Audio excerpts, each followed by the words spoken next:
L'échange que vous allez entendre est un entretien épistémique. Il s'agit d'une conversation asymétrique dans laquelle on s'intéresse à notre interlocuteur en lui posant des questions. Au travers de celle-ci, nous cherchons à comprendre les raisons qui motivent son avis. L'objectif principal de cette forme de conversation est de passer un moment agréable et mutuellement enrichissant. Maintenant, nous accueillons Nia, et je crois que c'est moi qui dois faire l'entretien. Bonjour, Bonjour Nia. On t'appelle Nia, comment je dois comme faire? tu veux, c'est toi qui choisis. C'est un pseudo de toute façon, donc c'est pas grave. D'accord. Tu vas bien? Ouais, moi ça va et toi? Ouais, moi ça va, mais je sais que quand on est en attente et qu'on entend plein de choses, on a envie de réagir et parfois c'est un peu frustrant, donc j'espère que c'était pas trop long pour toi. Non, pas du tout. Au contraire, moi j'aime bien tes débats épistémiques et ça laisse le temps aux gens de développer leur idée. Par contre, moi comme je suis au travail, il se peut que je devrais écourter mon débat si jamais je dois partir sur une intervention en fait. Ok, C'est pas tout de ce que je veux dire. souci. Et tout à l'heure, c'est Voilà. pour ça, j'avais pas vu que tu m'avais fait remonter parce que je t'avais fait 2 fois la demande. C'est Ouais, pour ça que mon téléphone et mon micro était ouvert. d'accord. Alors, l'intervention prévaut sur les lives épistémiques, il n'y a pas de souci. Si tu dois partir, tout le monde le comprendra, et moi le premier. Voilà. Alors en Du fait, coup, hmm, vas-y, vas-y. non, bah justement, j'allais te poser la question, mais je pense que tu la connais.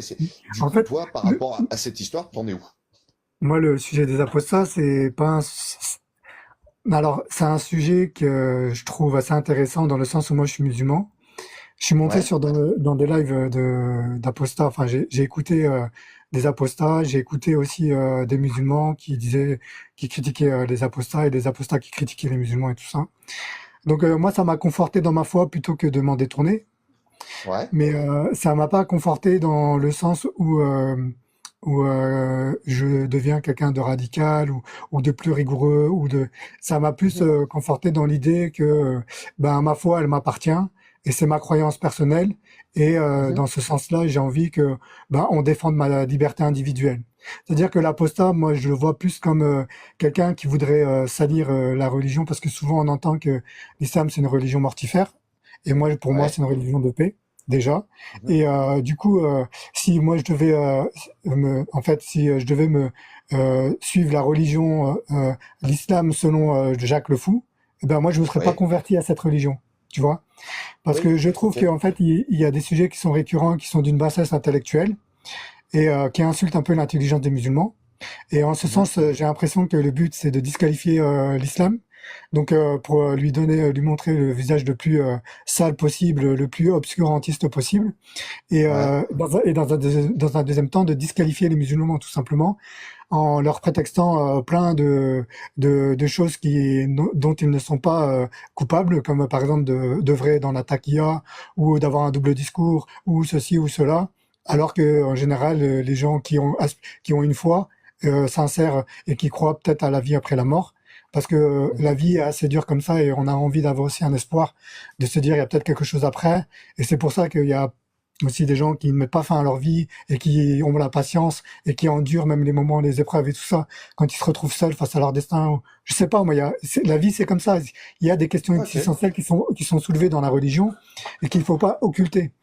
Et d'accord. j'ai l'impression que lui, il rabâche toujours les mêmes sujets qui sont vraiment Mhm, d'une bassesse et j'ai l'impression que ces sujets-là, on les avait passés depuis longtemps je trouve que c'est pas du tout révolutionnaire dans ce sens. Et pour moi, ce qui était révolutionnaire, c'était plutôt la loi de la laïcité en 1905, donc ça fait plus d'un siècle, qui avait vraiment opposé en fait le pouvoir politique et la religion. C'est-à-dire qu'à ce moment-là, il y avait une scission entre la possibilité pour la religion de devenir un instrument de pouvoir. Donc là, mhm, vraiment, c'était révolutionnaire à cette époque-là. Et en France, ok. je trouve que on a dépassé tout ça. Et comme il y a Maxime qui l'a dit tout à l'heure, je crois que ça peut permettre aux gens, le mouvement des apostates, peut-être, ça peut permettre à certains de s'émanciper ou d'être un peu plus autocritiques par rapport à leur foi, ou même de Mhm, choisir de la quitter, tout simplement. Mais moi, mhm, c'est pas le cas, parce que moi, j'ai pas, personne m'a obligé à devenir musulman. Je l'ai choisi par moi-même. Et à chaque ok. fois, tous les arguments, quand je vais les regarder, en fait, et la vérité, ben moi je l'ai parce que pour moi, il y a beaucoup de mensonges qui sont dits, par exemple sur le mariage des jeunes filles, c'est faux. Ok, Euh, juste si tu me permets, parce qu'il y a beaucoup de choses, il faut que tu vois, de temps en temps, il faut que moi je reformule pour être sûr de bien comprendre, je le dis à chaque fois, parce qu'il n'y a pas pire que de pas se comprendre et puis de faire des mauvaises interprétations. Donc je vais faire un petit résumé je vais essayer en tout cas de faire un petit résumé de tout ce que tu m'as dit, et comme ça tu pourras corriger si je commets des erreurs. Si j'ai bien compris, toi tu es un musulman converti, tu vas régulièrement, ou tu as été en tout cas à un moment donné de ta vie sur les lives des apostats. Contrairement peut-être à l'effet que souhaitent faire les apostats, toi ça t'a renforcé ta foi. Parce que ta croyance elle est solide. Tu as trouvé au contraire que ce qui était dit sur ces lives relevait d'une certaine bassesse intellectuelle, que tu avais l'impression que c'était plus pour disqualifier, enfin c'était de fait pour disqualifier la religion, mais que derrière il y avait une certaine impression de disqualifier les croyants, et que pour toi ça c'est quelque chose qui est pas très glorieux, parce que il y a beaucoup de croyants qui ne vivent que grâce à l'espoir de leur croyance, notamment la vie après la mort ou des choses comme ça, et que pour toi, la vraie révolution, ça a été plutôt la loi de la laïcité en France qui a écarté les mouvements religieux du pouvoir. C'est bien ça? Exactement, parce qu'en fait, les propagandes, elles servent à quoi? Elles servent aussi à capter le pouvoir. Et Mhm. alors, c'est pour ça que je dis en ce sens que les apostats, c'est pas un mouvement révolutionnaire, parce que déjà, ils font que taper sur la même religion. Ça peut être une critique constructive, un débat critique vis-à-vis des croyances et tout ça, mais dans ce cas-là, Mhm. ça se fait dans la bienveillance. Et quand on regarde dans Ah, les lives, c'est pas le cas, parce que le truc, c'est que s'il y a quelqu'un qui va essayer d'objecter un argument qui va pas dans le sens de leur doxa, et ben en fait, ils vont les muter. En fait, ils vont être un peu tyranniques, tu vois. Et du coup, d'accord, ok. ils vont un peu censurer la liberté d'expression de celui qui veut défendre sa foi.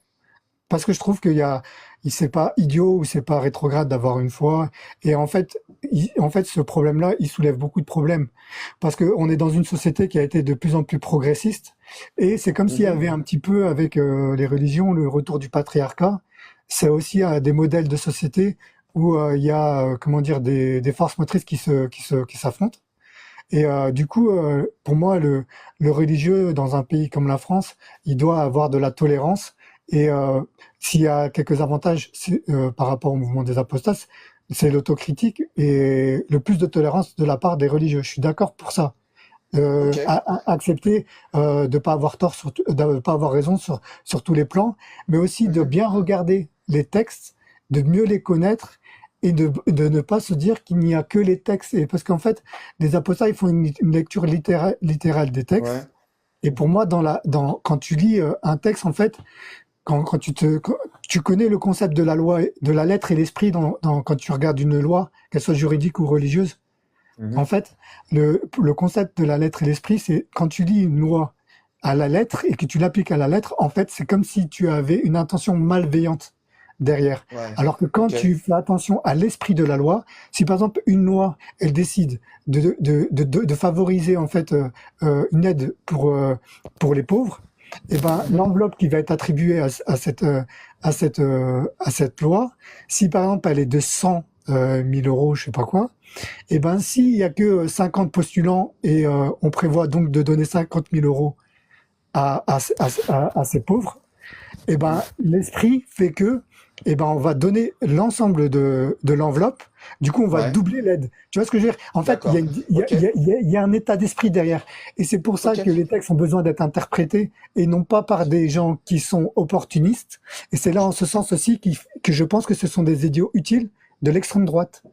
D'accord. J'ai juste un petit point, parce que c'est très intéressant, si je comprends bien qu'il faut quand même dissocier les textes de l'application des textes. Mais tout à l'heure, tu as dit quelque chose qui m'intéresse, c'est de dire que le mouvement des apostats, ils sont dans une certaine forme de critique euh, malveillante, puisqu'elle n'est pas bienveillante.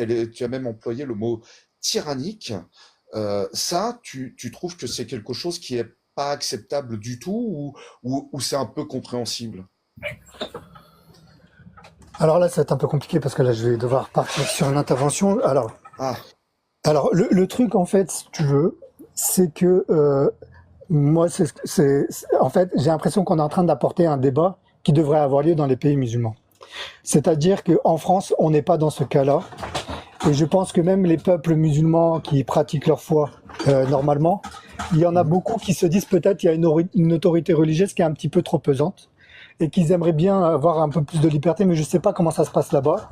Par contre, c'est vrai qu'il y a des cas un peu éparses où il y a des dérives extrémistes et qui font, par exemple, de l'apostat des peines et tout ça, et je trouve ça regrettable. Ouais. Mais Bah ce que oui, je veux dire par rapport ce que je veux dire par rapport à ça, c'est que il est clairement dit dans le Coran que dans la sourate 10, verset 99, que tu n'es pas contraint de convertir tout le monde et c'est pas ton rôle de le faire parce que si Dieu l'avait voulu, il l'aurait fait. Donc ouais. il y a quand même de la tolérance dans les textes et il y a un esprit quand on veut. Enfin, alors je suis un peu Ah, perturbé parce que là, du coup, on justement, démarre. ouais, excuse-moi. Justement, je te pose une petite dernière question avant parce que j'étais dans ce propos et je comprends ce que tu dis. Mais est-ce que du coup, les textes religieux sont bienveillants et ne sont pas tyranniques vis-à-vis des apostats? En fait, alors dans ce sens-là, je trouve que, par exemple, Jacques Le Fou, il est très virulent à l'encontre du prophète Mohammed sallallahu alayhi wa sallam. Je vais te dire pour paix et bénédiction sur lui, parce qu'en fait, moi, en tant que musulman, moi, je suis un peu paresseux intellectuel. J'ai pas épluché tous les textes et tout ça, mais pour moi, Mhm. c'est un exemple à suivre dans le sens où il a été vertueux, pas dans le sens où il a été vicieux et qu'il a corrompu et qu'il a été méchant. Tu vois ce que je veux dire? Moi, c'est pas la perception Ouais, que j'ai.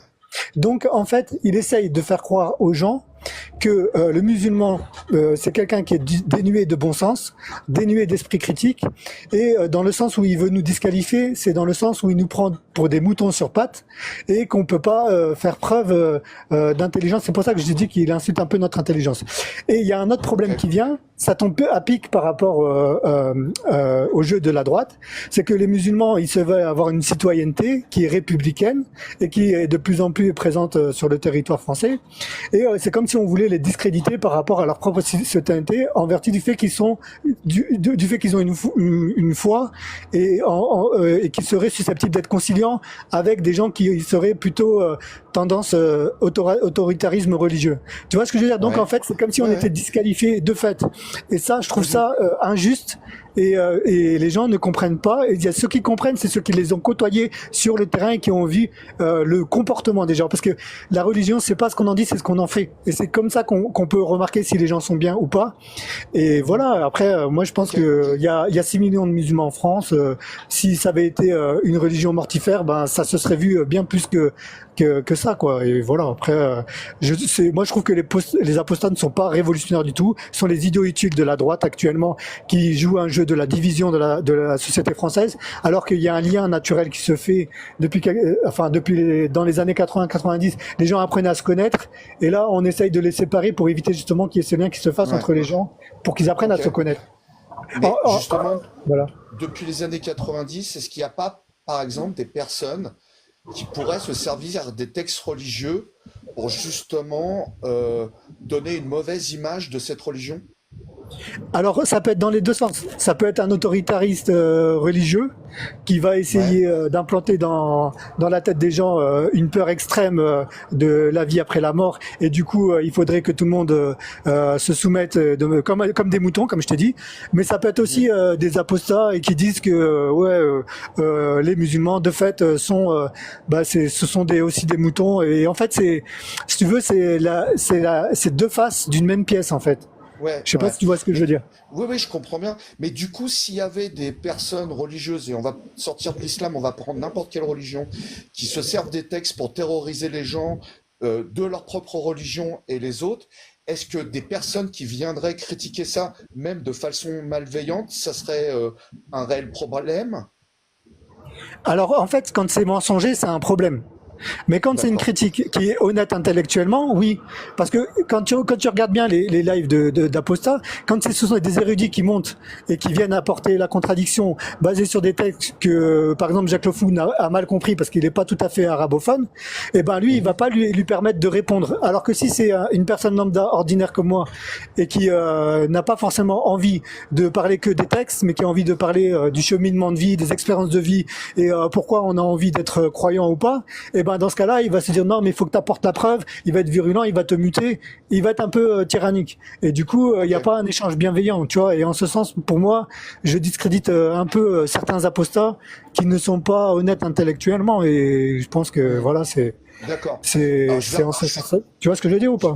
Ouais, mais justement, je vais refaire tout un résumé à peu près de notre échange, comme ça tu pourras compléter ou rectifier, parce qu'on arrive au terme, tu vois, les 15 minutes sont passées très vite, et ensuite je demanderai aux copains s'ils ont une petite question à porter. Toi, tu t'es converti à l'islam et tu as une foi profonde dans cette religion que tu considères être comme une religion de paix, en tout cas qui t'apaise. Tu es très gêné par le fait que des personnes viennent appuyer toujours sur les mêmes sujets pour discréditer presque plus les croyants que leur dogme, que en ça, pour toi, c'est pas bienveillant, mais néanmoins, tu es quand même assez au clair que parfois, au sein même des religions, il y a des personnes qui peuvent faire exactement la même chose en instrumentalisant les textes pour propager de la haine ou de la peur, mais que dans le cas des apostats français, tu trouves qu'il manque de théorie islamique, en tout cas d'ouverture d'esprit pour dissocier les textes de leur application. C'est bien ça? Ouais, c'est tout à fait ça. Exactement. Ben, Et en je fait, te- c'est toujours la question. Quand on est citoyen, quand on est un individu bien dans sa peau, je pense qu'il y a toujours une question d'équilibre, toujours une question de juste milieu, tu vois. Et je pense qu'il faut pas jeter l'opprobre sur les gens. Moi, je salue certains qui font un travail d'apostasie, c'est leur problème, c'est leur combat, il n'y a pas de problème, mais que ce soit fait de manière honnête intellectuellement, dans le respect. Ok. Et voilà, parce que regarde, si à terme tu regardes dans 5 ans, 10 ans en France, si on continue dans cette division, eh ben je pense qu'on va essayer d'ostratiser après les musulmans, leur enlever toute citoyenneté, le droit de vote et tout ça. Et si c'est l'extrême droite qui passe, eh ben ça peut être un projet envisageable. Ils arriveront à le défendre avec comment dire, en disqualifiant l'islam par exemple, alors que l'islam pour moi c'est une religion de paix. C'est pas le mariage des mineurs et tout parce que ça c'est faux. C'est pas imputer des droits fondamentaux aux gens, mais par contre c'est une religion qui est basée sur le patriarcat et ça c'est pour une vie en France, et ben ça c'est quelque chose qui est facilement qu'on peut remettre en question parce que n'importe quel ménage en fait peut comment dire vivre en dehors des traditions ou du modèle patriarcal. Ok. Donc en fait pour moi c'est un petit peu comme un faux problème en fait. D'accord. Ok. Bah écoute, je sais pas si les collègues ont une petite question à porter. En plus, je crois que tu dois partir en intervention. Ouais. Juste avant qu'ils te posent la question, s'ils en ont une, je voudrais savoir, du coup, est-ce que tu as senti qu'ici on était bienveillant ou malveillant dans notre discussion? Comment tu t'es senti? Bienveillant. Moi c'est la deuxième Ah, fois que je passe. ah bah super. Je suis très content. Alors, c'est qu'on fait bien le boulot. Non, Euh, très bien, magnifique. Merci. ProGeeks et John, est-ce que vous avez un petit doggy bag? Parce qu'en plus, s'il part en intervention, qu'il parte pas les mains vides, ça serait super. Alors, j'ai pas de doggy bag et j'en profite pour vous souhaiter une bonne soirée à tous. Je me déconnecte. Salut ProGeeks. À bientôt et encore À merci. bientôt. Merci à vous. Alors, moi non plus, j'ai pas de questions à porter parce que j'ai pas forcément tout suivi en détail. Donc voilà, je vais garder mon doggy bag pour moi cette fois-ci. En tout cas, je vous remercie et je vais descendre. Il n'y a pas de souci. Ok. Et Ah, ben, C'était un bonne moi plaisir. j'en avais intervention. une si tu veux Bon bien. courage. Ah, Au revoir. trop tard. Ah, c'est Ah, pas une grave. question? Allez, vas-y, Oui, Paul. Fais-toi j'ai plaisir. cru comprendre, mais peut-être que j'ai mal compris ton propos, que tu reprochais à Jack de parler des textes au lieu du cheminement spirituel. Est-ce que... C'est une question Est-ce à que... emporter ou je réponds ou... Ouais, enfin, c'est pas grave, je vais poser ma question. Peut-être j'ai mal compris ce que tu as dit, mais du coup, la question c'est, est-ce que tu préfères que Jack, un athée, parle des textes sunnites, ou est-ce que tu préfères qu'un athée vienne te donner son avis sur ton cheminement spirituel? Mais en fait, j'aimerais bien qu'il considère l'ensemble et qu'il le fasse dans un climat de détente où c'est bienveillant comme dans un débat épistémique, plutôt que de le faire en essayant d'avoir la prétention d'avoir raison, l'absolue vérité. Et c'est en ce sens-là que je trouve que les apostats, ils s'érigent en moralisateurs, plutôt que Mais c'était une question à emporter. en d'apporter un esprit critique. Ouais, tu vois ce que je veux dire, voilà. Ok. Bon, bah, En tout cas, je merci vous remercie beaucoup, les en gars, tout cas. super. Allez, bon courage. Au revoir.